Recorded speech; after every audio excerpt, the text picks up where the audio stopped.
Christopher Walrath.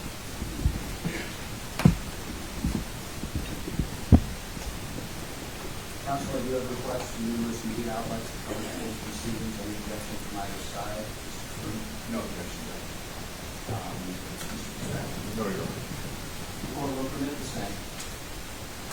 This is a matter of the people against Christopher Walrath in record 25035. This matter is on for sentencing today. It's back on May 5th. The defendant pled guilty to 1 count of manslaughter in the first degree, with the agreed upon sentence being 15 years in state prison along with 5 years post-release supervision, a waiver of appeal, and surcharges. Is that the people's understanding?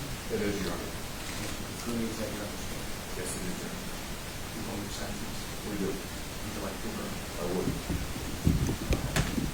Judge, I'll be brief as this is an agreed upon sentence, but nevertheless, some comments need to be made.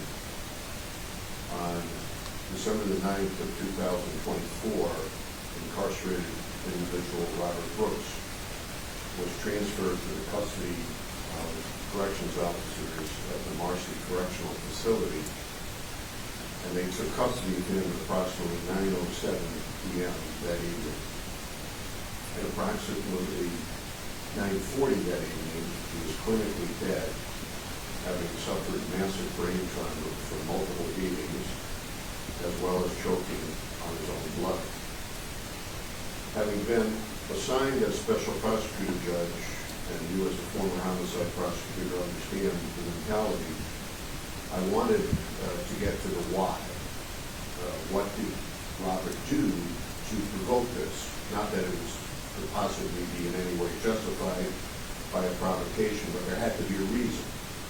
He had to have resisted.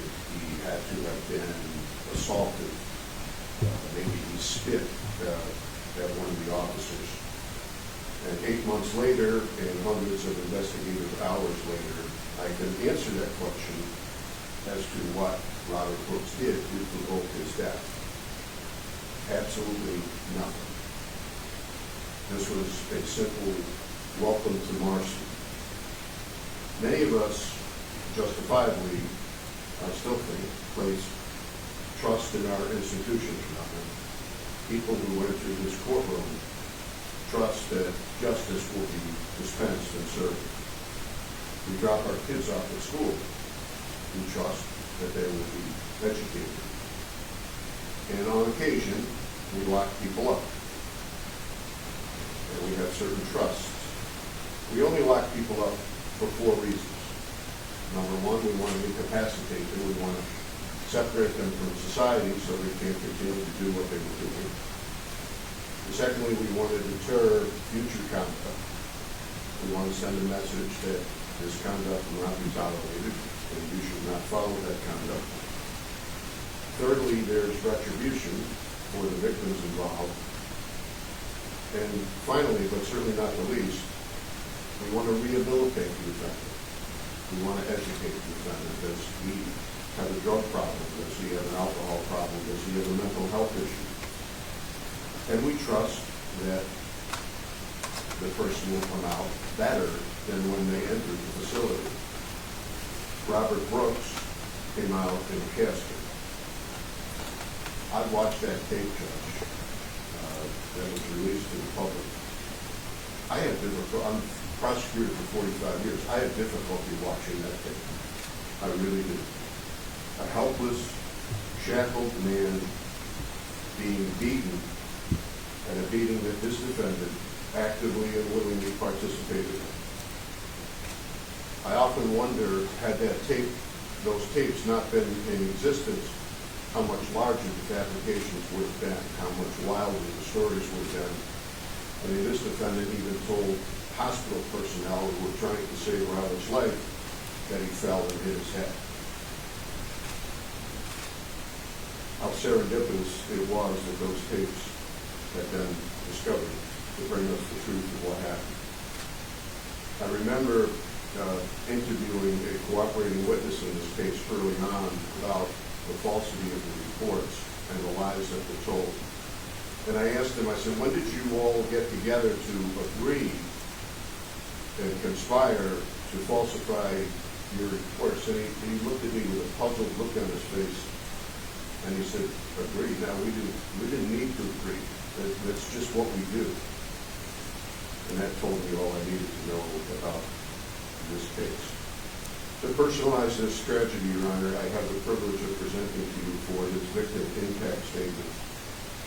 One of the sons of Robert Brooks, who has been denied the opportunity to reunite with his dad, ironically would have been just over a year from now, when his dad would have been a free man. So please, with your permission, Your Honor, I'd like to introduce Robert Brooks Jr. to speak to the court on sentencing. Mr. Brooks, you may step up.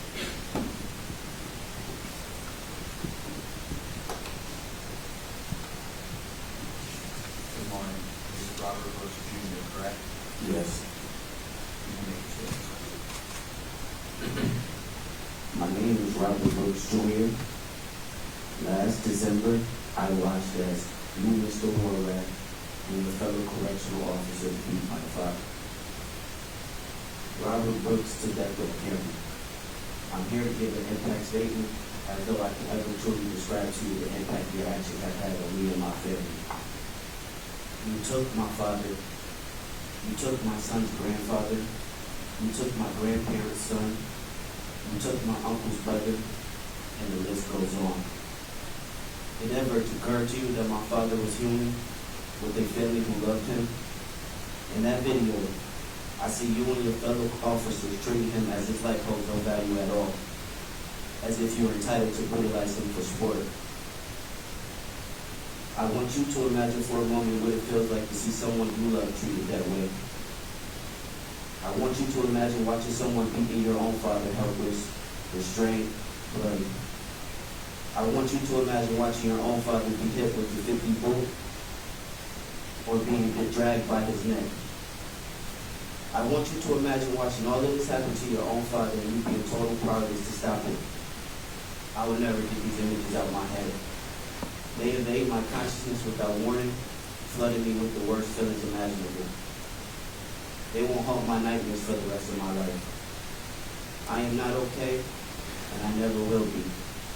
My father had struggles in his life, but was using his prison time to work on himself. He studied American Sign Language, deepened his faith with God, and maintained a healthy relationship with me and the family. He was scheduled to be released July 23, 2026, and he was hopeful for his future, and his family was eagerly waiting his homecoming. You took that away from us. Although I can never forgive you, I respect that you admitted what you did and accepted responsibility. And I hope that others have the courage to do the same. That goes beyond what happens in any courtroom. Anyone who watched this video can see that your actions did not occur in a vacuum. You were part of a system that dehumanized my father. Every person in authority who allows a system of violence and abuse to exist and continue must also take responsibility. Mr. Walrath, you are no longer acting within the system. Now, your life is at the mercy of it. And I pray for your family who's going to have to spend the next 15 years worrying about you, just like all New Yorkers with incarcerated loved ones must do.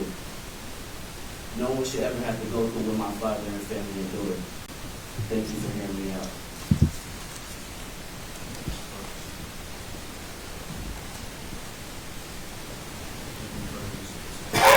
No, Your Honor, I assume you'll cover the waiver of appeal at the end.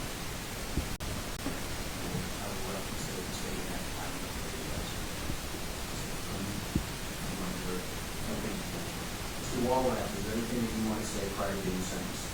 Also, And I will note for the record that I did waive his right to appeal at the time of this plea, so I'm not going over those rights again. The defendant is hereby sentenced as follows. As to the conviction for manslaughter in the first degree, the defendant is hereby sentenced to a determinate sentence of 15 years in state prison, as along with 5 years of post-release supervision. Further, there is imposed a mandatory surcharge on victim DNA fees, which will total $375. The defendant is committed for a permanent sentence.